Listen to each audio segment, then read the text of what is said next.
бойы болған сөзі жылмаң кімді көрсем мен. Құрметті оқырмандарым, кітап сүйер, бүгінгі өткізген шарамыз оқуақыштар мектеп жобасы аясында өткізгелі отырған оқитын мектеп тақырыбында өткізгелі отыр.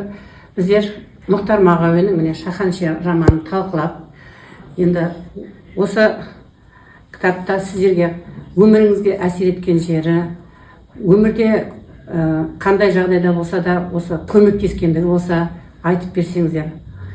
Енді сіздерге кезек берейік.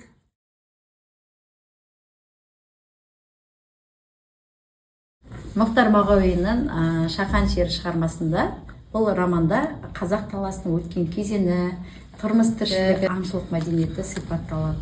Бұл шығарманың оқырманға берер ұлттық тарих пен болмысты тереңірек түсінуге үлкен мүмкіндігін береді. Бетті бастым, қатты састым, тұра қаштым жалма-жан.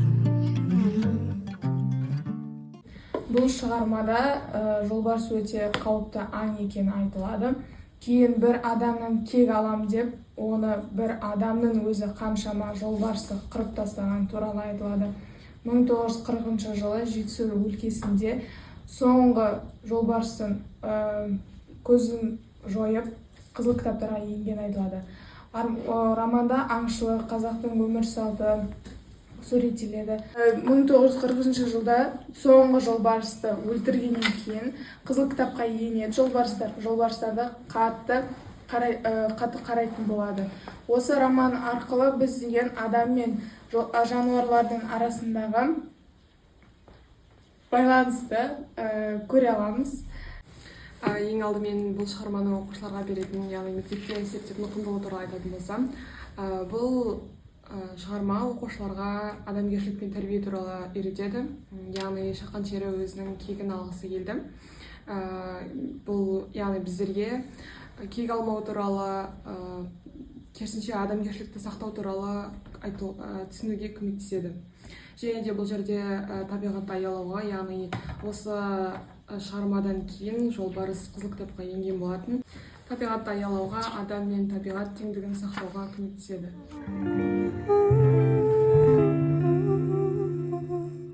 Мұхтар Мағауиннің Шахан шері романын қорытындылай келе, яғни шығарма адамға кектің зияны екені, оның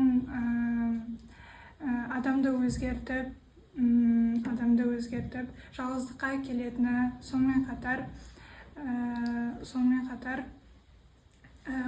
табиғатты құрметтеп, адамгершілікті сақтаудан аңғартады.